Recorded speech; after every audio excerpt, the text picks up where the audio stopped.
Hey y'all, and welcome back to a new video. Today we're going to be looking at a chess game that I just played, which got me to an all-time high of 2341 on chess.com, which puts me at the top 3,000 players in the world, which is very, very cool. And what's more is that this game actually had a crazy amount of accuracy. I think I played this at 95% exactly, which is pretty good.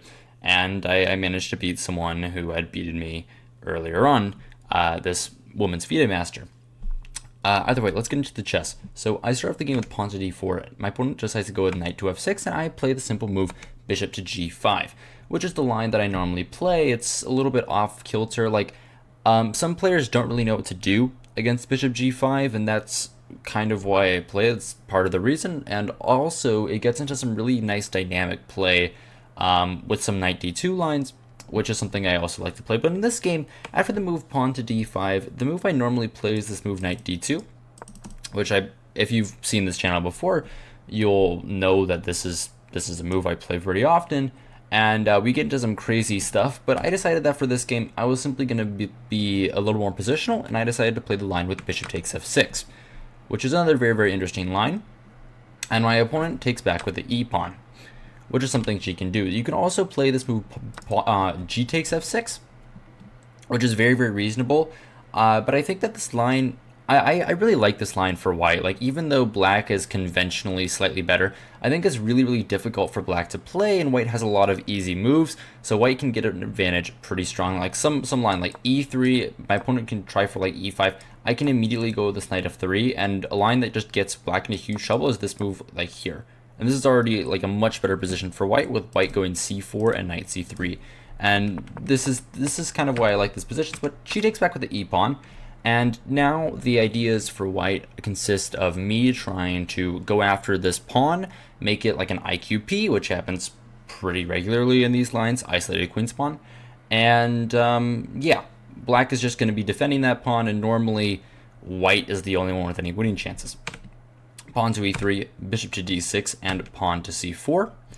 And I'm simply saying, okay, well, I want to take your pawn. If you go pawn to c6, I'm eventually going to take your pawn, give you an IQP, and then I'm going to develop my pieces like knight c3, queen b3, g3, and bishop to g2 to go after this pawn with ideas of knight e2, knight f4 if I really need some extra help. My opponents probably should play this move dc4, which, as it is a little awkward, is normally the best line. And there's some dry positions here. Like, there's ways that we can make it this spicy, but this is a very, very positional position. It's very, very tricky to make this any tactical. But okay, I'm not gonna like go on that for like the entire game. My opponent doesn't play that. She instead plays the move pawn to c6. I play knight c3 pretty quickly, simply saying I want to take your pawn, and you have to take back with the pawn. If I take back immediately, I thought my opponent could play this move bishop b4. I am wrong, because here queen d5, and you don't take back with the pawn and give yourself an isolated queen's pawn. Actually, this position is just much better for white. After takes, I get c4, knight f3, and I'm just much better. I have the bishop. Well, okay, we both have the bishop, but white has the center control. Black has a piece that's in the center that's gonna get kicked around pretty soon, and this is not what black wants. But whatever. Knight c3, bishop to e6, and c takes d5, forcing my opponent to take back with the pawn, because if she were to take back with the bishop, I simply capture, and my opponent still has an IQP, but now they do not have the bishop pair either, and the opposite colored bishops are going to favor me in many lines. C takes d5, and I play the move queen to b3, attacking this pawn and attacking this pawn, but not exactly.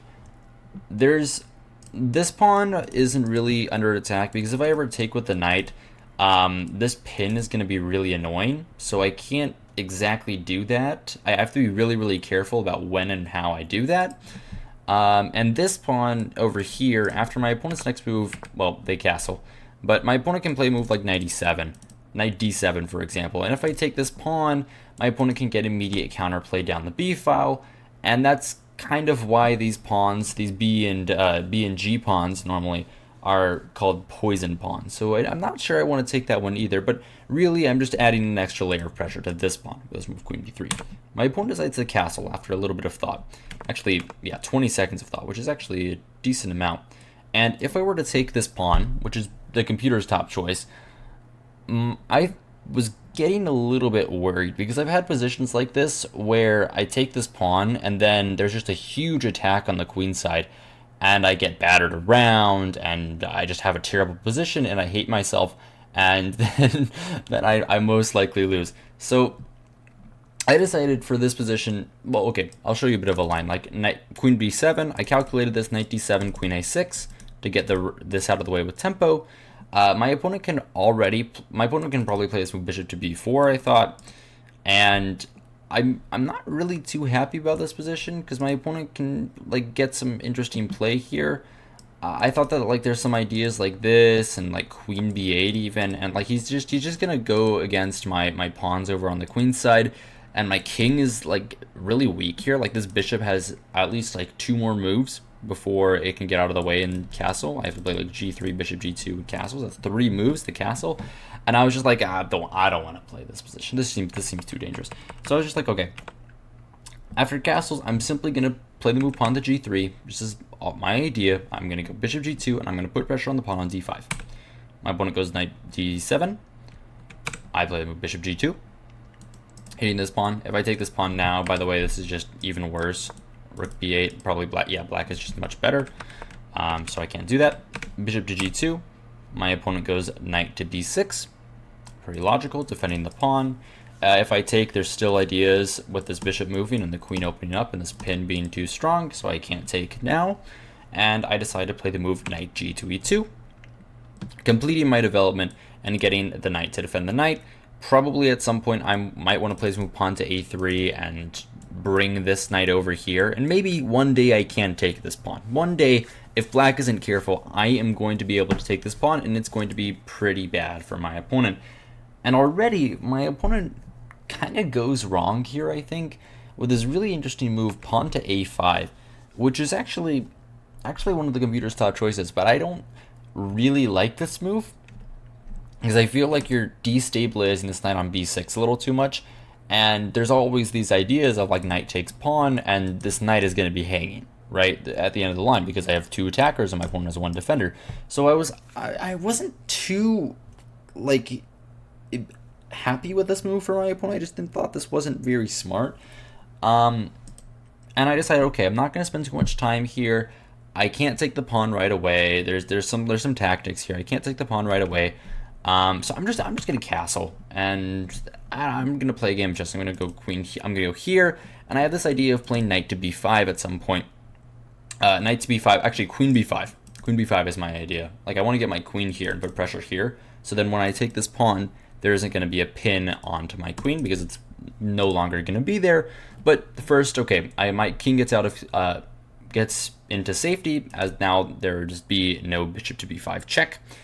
To open up attacks here. My opponent goes pawn to a4.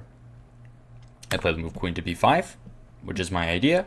I'm simply targeting this pawn. If my opponent doesn't defend the pawn right now or counterattack me in some way, then I'm simply going to win the pawn. So my opponent plays the move bishop to d7, which is what I expected, and I simply play the move queen to d3. My opponent goes bishop c6, defending the pawn like this, with 2 attackers and 2 defenders. But again, the pawn looks a little weak, and I had this really nice idea, which I came up with here, and I'm actually kind of shocked that this is the best move, because I didn't think it was the best move when I was playing in the game. Obviously, I want to play this move and put more pressure on the pawn, but then he just takes. And even though she's giving up a bishop for a knight in this case, after g takes f5, it's not like after g takes f4, it's not like I have the bishop pair. Like it's still just bishops here. Like nothing has really changed. My king is kind of open up, and this bishop is a little awkward. So my opponent might want to trade it off in some positions. Instead, I found this really interesting move. I found this move knight to b5. And the point of this is that I have a couple too many pieces that are like useful here. Like this knight that I'm highlighting right now is not placed correctly. Like I would rather it be, I'd rather it be on the square, if I'm being honest. So I'm making space with this knight here to put this knight on c3. Maybe I'm going to put the knight on a3. Maybe I'm going to go rook c1, put pressure down this file. And I'm really, really hoping, of course, I didn't think my opponent would do this, is I'm really, really hoping that she would take this, because this is just a horrendous move.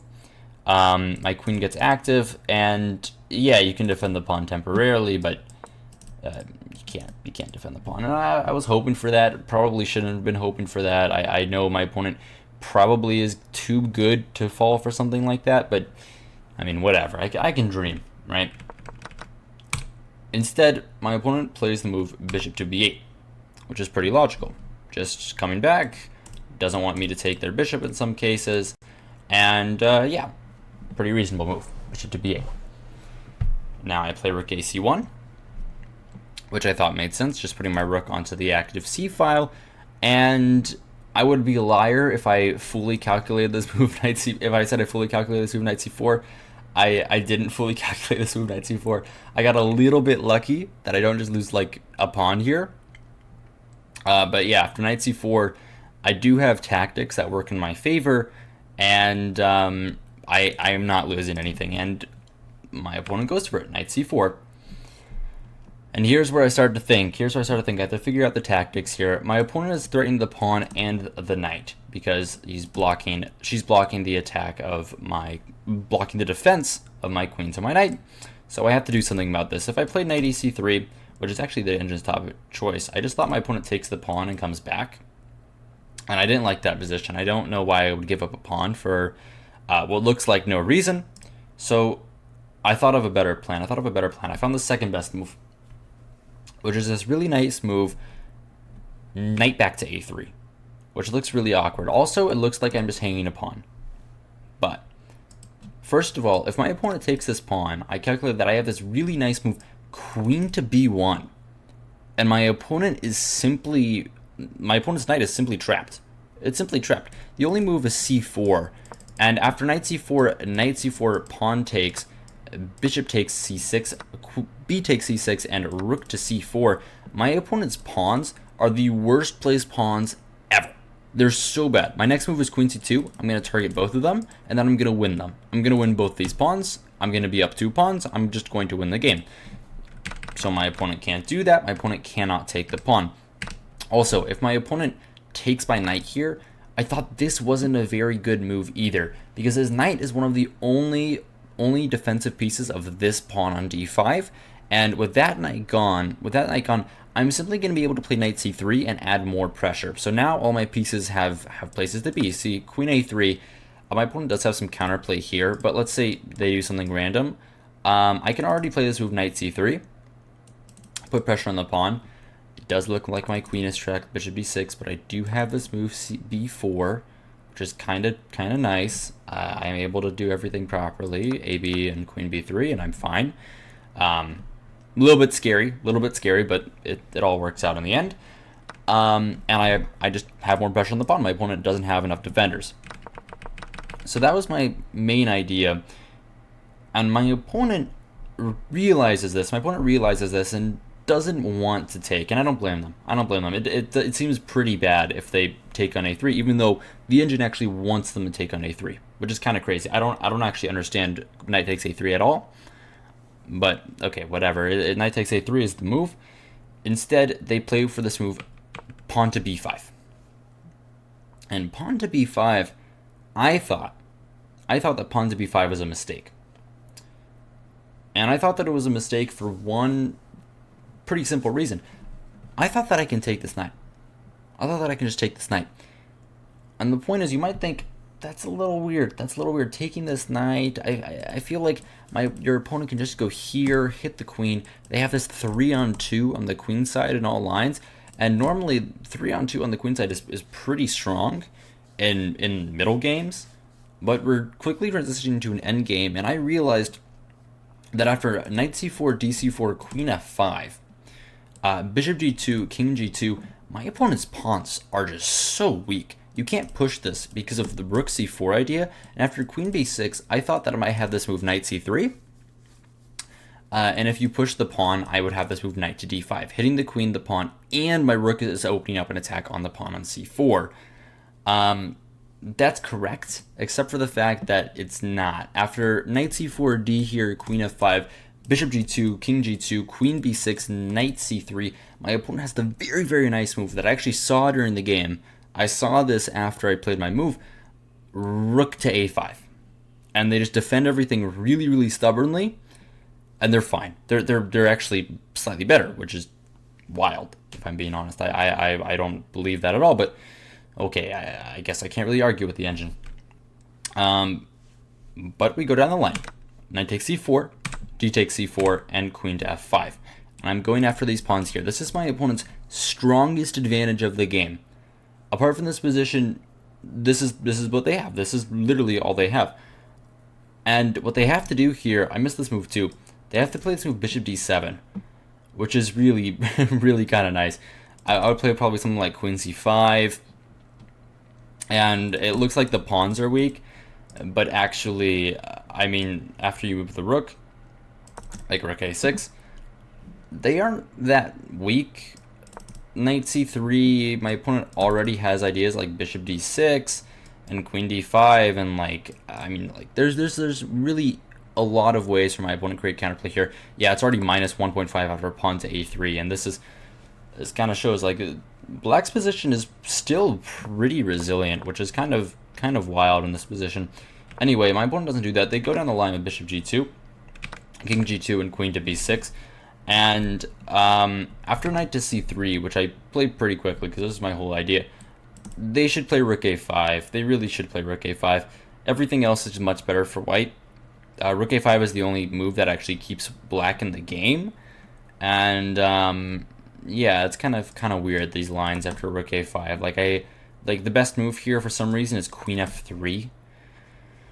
I don't really understand this move. I don't get this. I guess I just don't want to be in this pin. I want to get out of the way for this move, but it just doesn't seem right. It doesn't seem right for me to play this move, queen f3. Anyway, it doesn't matter. I can't really argue with the engine in the first place. After rook a5, I would probably play this move knight d5, and we would have a game. I'll be trying to target these pawns and everything, but instead my opponent makes a mistake and plays directly into the position that I wanted with the move pawn to b4. And now it's over. Now it's over. There's nothing you can do. Why is there nothing you can do? Well, because of these pawns, you've pushed them too far. Now they're super weak. Knight to d5. Like I said, knight to d5. I hit the queen, I hit the pawn, I hit this pawn. All of her pawns are falling. Every single pawn is falling. You cannot defend the pawns like this because of knight to e7, opening up an attack on the queen, and I'd be winning the game. Also, knight to f6 also works. I don't know which one is better. This one opens up the king. The other one keeps the knight alive. Either way, they both look pretty good.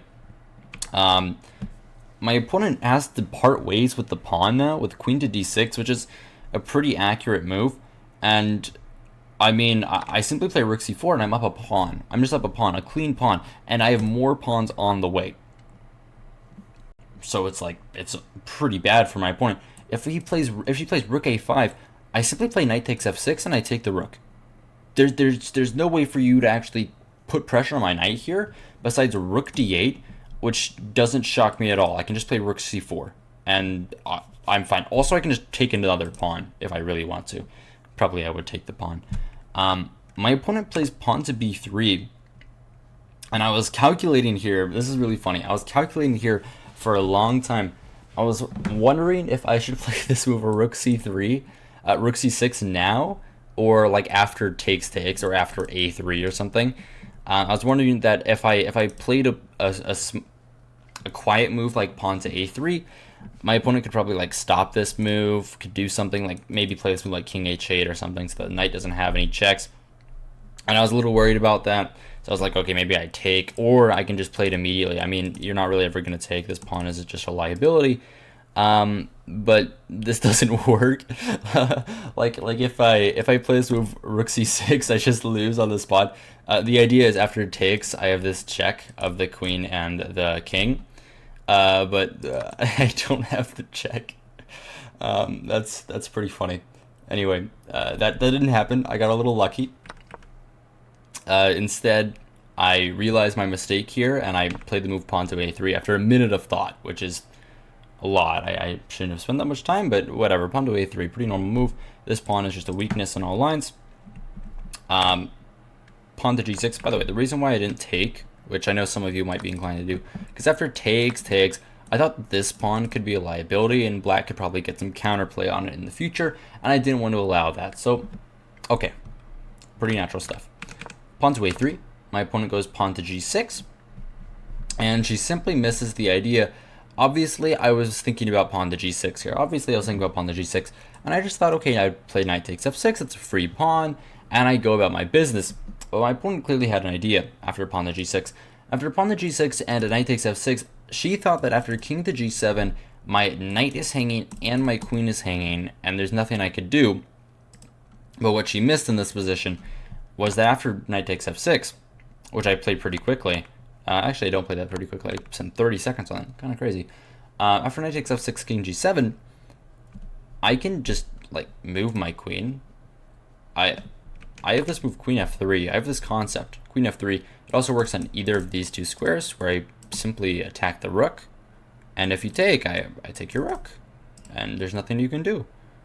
And so now I'm expecting resignation. My opponent goes rook a6. I simply bring the knight back to e4. Queen d5, rook fc1, and rook e6.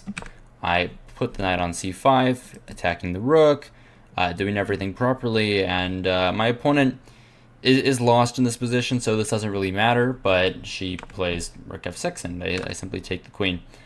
And my opponent resigns. And I get up to a rating of 2341, which is absurd.